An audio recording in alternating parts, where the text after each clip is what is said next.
సంఘర్షణ జరుగుతున్నది. ఒకవైపు ఆర్ఎస్ఎస్, బీజేపీ, సంఘ పరివార్, ఎన్ఎస్కే, మిగతా ఒకవైపు వాళ్ళ యొక్క విధానాలన్నీ ఈ విద్యా సంస్థలలో వ్యాపారం చేయాలి, విద్యను వ్యాపారంగా మార్చాలి, విద్యలో స్వార్థపరులను తయారు చేయాలి, విద్యార్థులను స్వార్థపరులను తయారు చేయాలి, విద్యార్థులను కమ్యూనల్ మైండ్ వాళ్ళను తయారు చేయాలి, మత ఉన్మాదులను తయారు చేయాలి అని ఒకవైపు, ఇంకొక వైపు మనం పీడిఎస్ లాంటి సంఘాలు, విద్యా పరిరక్షణ కమిటీ, అఖిల భారత విద్యా హక్కుల వేదిక దేశవ్యాప్తంగా దీనికి విరుద్ధంగా, ఈ భావజాలానికి విరుద్ధంగా, ఈ ప్రాపంచిక దృక్పథానికి విరుద్ధంగా విద్యా వ్యాపారం కాకూడదు. విద్యను మనం అప్పుడప్పుడు చాలా మంది రిలీజియస్ గా సరస్వతిని అంటున్నారు. కానీ సరస్వతి అనే దేవులను ప్రధాన వ్యక్తి అమ్ముకోవచ్చా? వ్యాపారం చేయవచ్చా? విద్యలో స్వార్థపరులను తయారు చేయవచ్చా? విద్యలో ఒక ఉన్మాదాన్ని రెచ్చగొట్టచ్చా?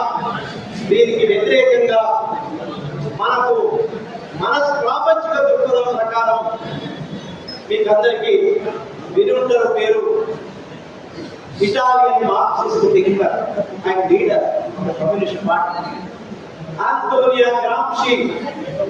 ఆయన మాటల్లో ఆయన ఏమంటున్నాడంటే, విద్యలో ఒక organic intellectuals of the people తయారు కావాలి. అంటే విద్యారంగం అనేది ప్రజా మేధావులను సృష్టించుకోవాలి.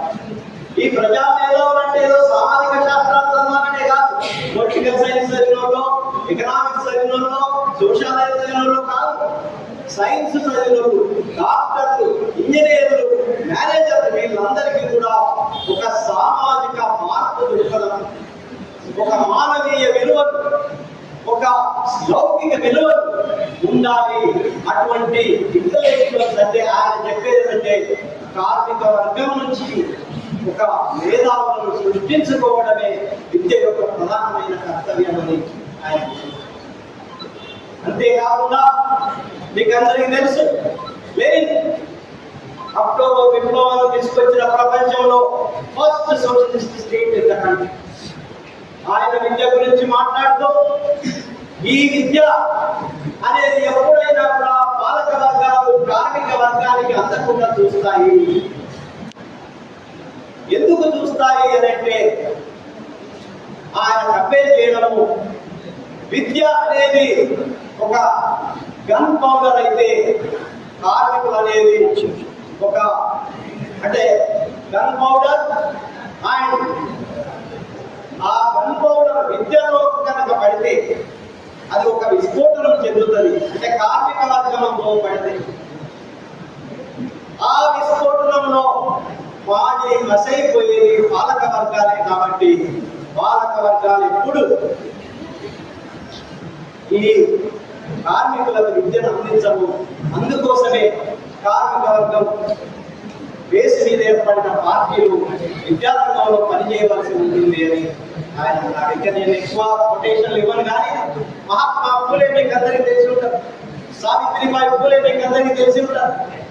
మొన్ననే సావిత్రిబాయి పూలే బర్త్ యానివర్సరీ జరిగింది. వాళ్ళు విద్య కోసం ఎంత ప్రాధాన్యత ఇచ్చారంటే, ఎప్పుడు 1848 స్వాతంత్రానికి ముందు ఈ దేశంలో పీడిత వర్గాలకు, పీడిత కులాలకు విద్య అనేది ఒకటే విముక్తి మార్గము. కాబట్టి విద్యా వ్యాప్తి జరగాలి.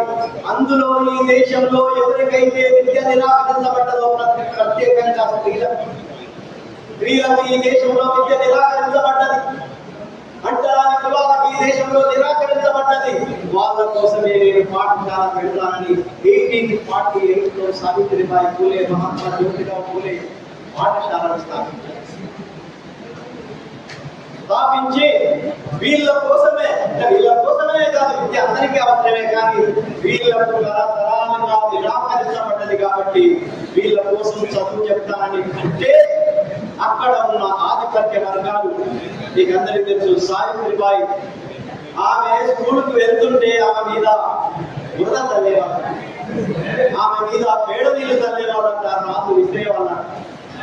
అందుకోసమే ఆమె 2 డ్రెస్సులు పట్టుకొని పోయేదట స్కూల్కు.